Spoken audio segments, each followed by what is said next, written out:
yang mana purata setiap satunya 150 biji pokok setahun.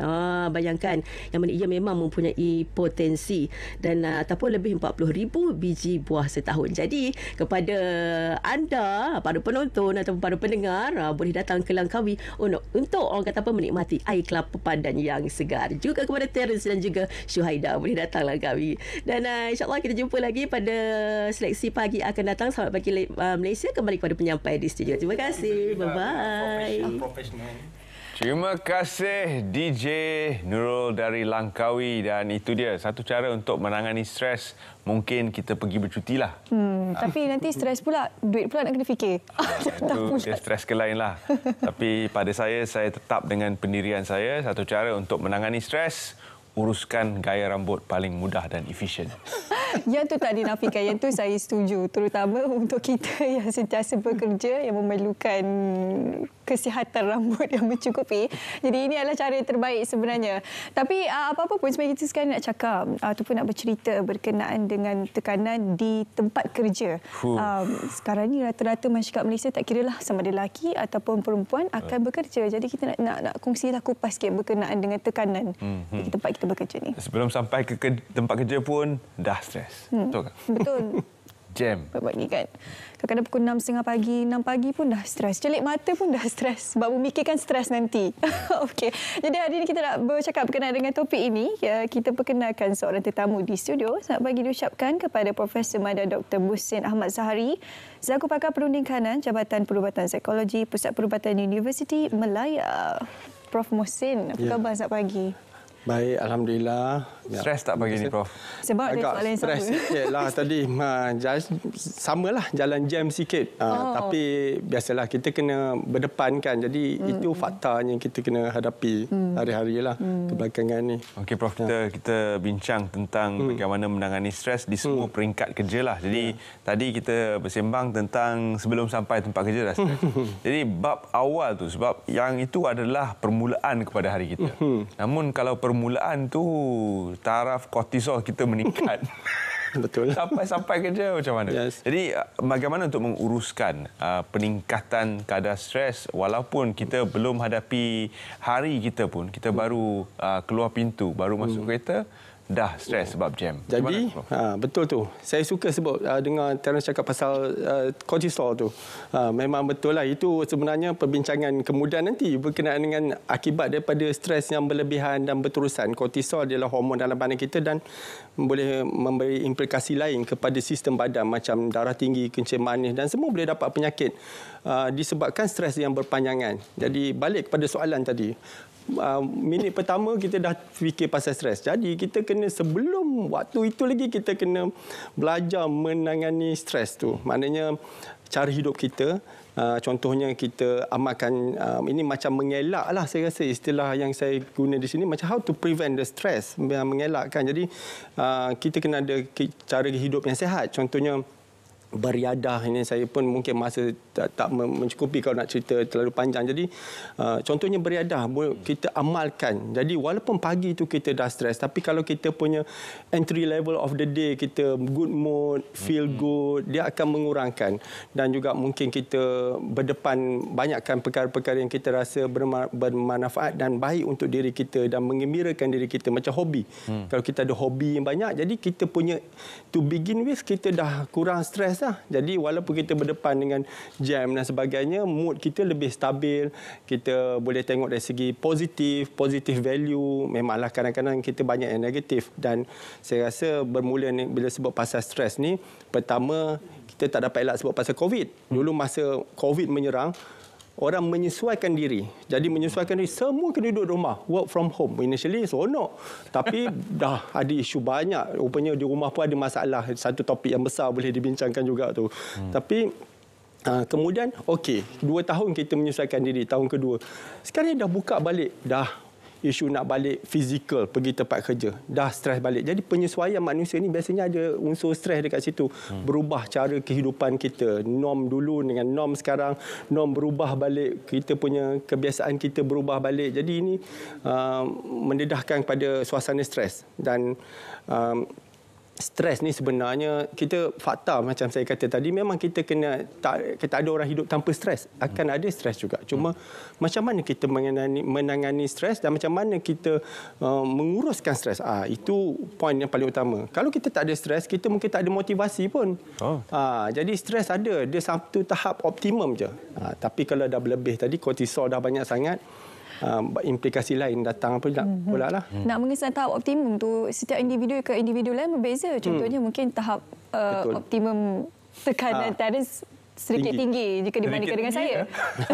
Ataupun mungkin saya lagi tinggi dibandingkan dengan Terence sebab itu. Ini kena uruskan lagi banyak benda.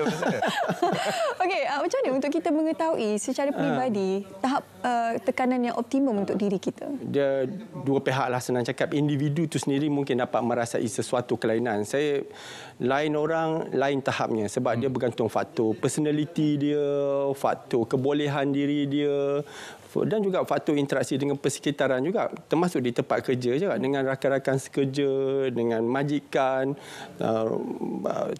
banyak mana kerja dia dapat, kebolehan melaksanakan kerja, kepakaran bidang lain, dapat kerja ruang lingkup dia bidang lain, dan juga mungkin load kerja juga boleh jadi macam itu. Jadi ini semua boleh adalah faktor menyebabkan seorang mungkin stres. Jadi kalau seorang tu rasa dia dah hilang macam keyakinan diri, sudah tak ada berdaya, keinginan melakukan kerja, tidak boleh menumpukan perhatian contohnya, ini mungkin tanda-tanda awal stres tu dah tekanan tu dah ada dah.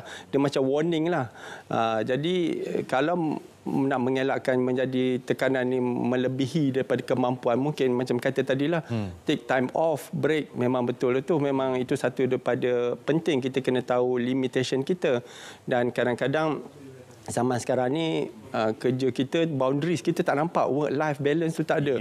Balik rumah dapat WhatsApp pasal kerja. Kadang-kadang benda itu bukannya perlu untuk nak ditunaikan esok, tapi rakan sekerja mungkin kurang memahami keadaan tu. Jadi komunikasi itu walaupun bukan waktu kerja, sepatutnya kita letak sebelah pasal kerja kalau benda tak emergency. Jadi tapi bila kita social media, WhatsApp, kita nampak isu kerja lepas waktu kerja, ini menyebabkan fikiran kita sepanjang masa mungkin berkaitan dengan kerja.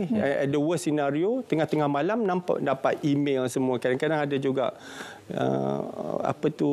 saya rasa macam majikan kurang memahami lah faktor ini. Sebab ini penting.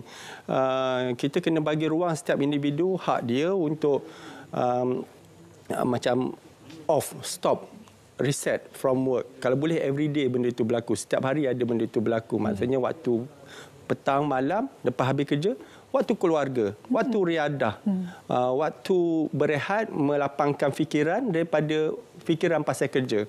Ini penting sebab berkait jugalah burnout satu isu. Kalau kita berterusan 7 hari seminggu, non-stop, celik mata je pasal kerja. Nak malam je, habis kerja pun cakap pasal kerja, dia akan jadi burnout, depression. Jadi kalau kita bandingkan dengan sistem yang ada di barat, selepas pukul 5 atau selepas pukul 6 maka phone dimatikan atau WhatsApp tidak dijawab, itu menjadi perkara asas dan perkara yang dituntut bahkan oleh para pekerja di tempat kerja.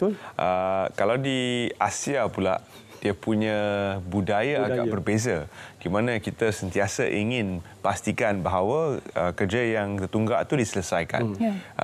Pada saya, satu strategi untuk bertahan tu, kita minta pada bos kita supaya naikkan gaji. Sebab kalau berbaloi masa yang kita gelak dulu, maka rasanya kita akan berpuas hati.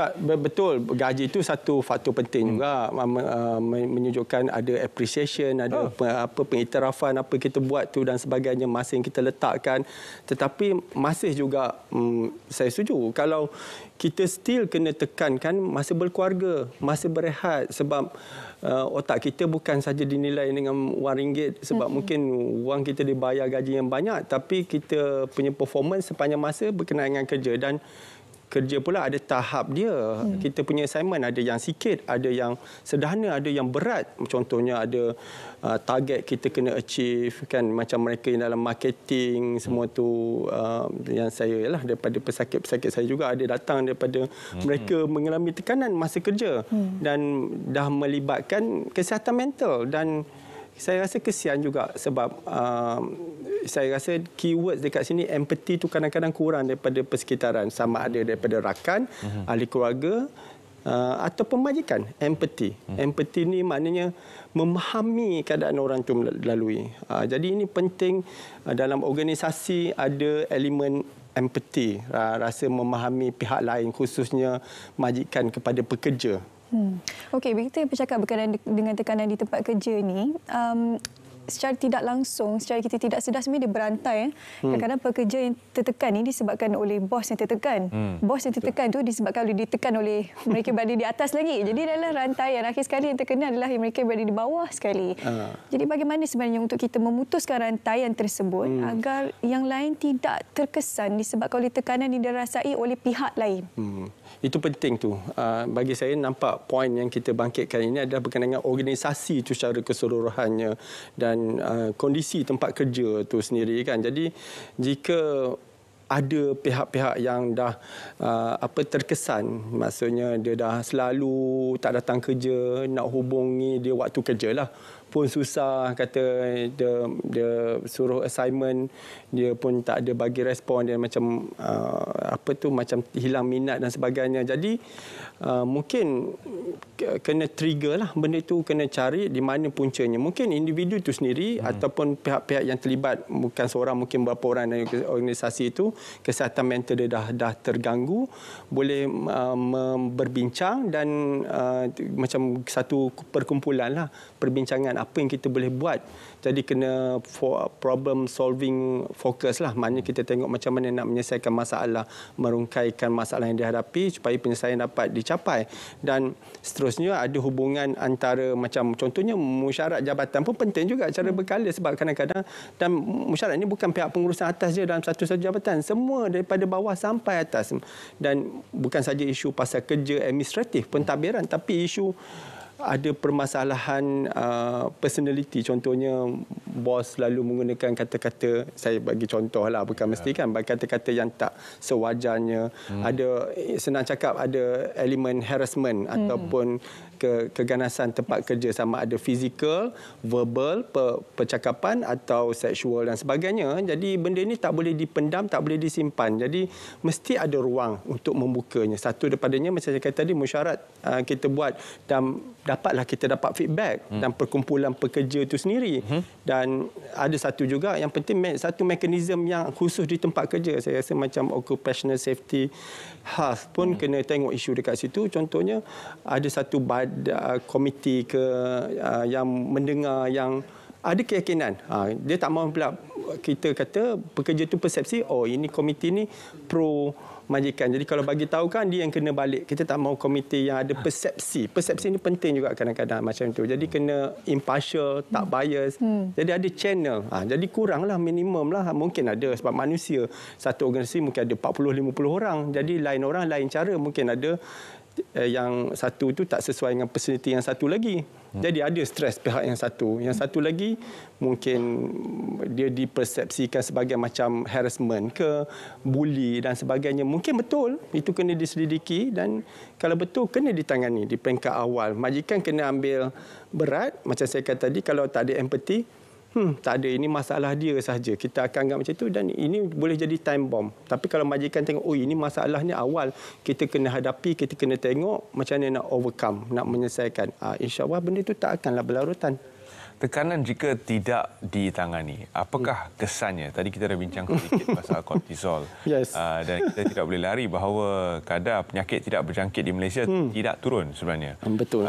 Dan bahkan ada yang berkata bahawa meningkat. Jadi apakah sebenarnya kesan secara langsung daripada keengganan atau ketiadaan mekanisme untuk menangani tekanan di tempat kerja? So, ada beberapa aspek lah kita boleh lihat di sini. Pertama dari segi performance ataupun sosial dia lah, maknanya dia berinteraksi dengan rakan sekerja, ada konflik, ada je yang tak kena. Sama ada dalam rakan yang orang kata macam rakan harian ataupun dengan majikan, ada ketidakpuasan dan sebagainya.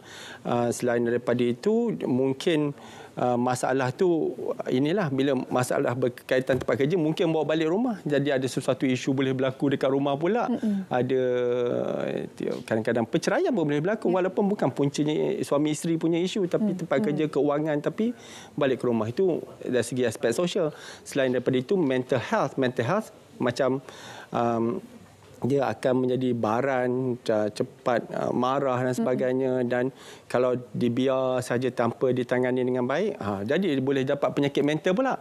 Istilah kemurungan, kerisauan semua tu, dia dah obses balik rumah tak boleh fikir benda lain, dah fikir pasal kerja sebab mungkin telah bagi ugutan kalau tak performan dia akan potong gaji dan sebagainya. Mungkin boleh jadi sampai macam tu. Jadi dia jadi mental health issue, mental illness, penyakit mental. Dan kortisol tadi memang penting lah itu sebab memang ada research menunjukkan stres yang berpanjangan, type A personality, tekanan darah mereka mungkin lebih tinggi. Jadi bayangkan tekanan darah yang lebih tinggi, ada faktor pula ahli keluarga, ada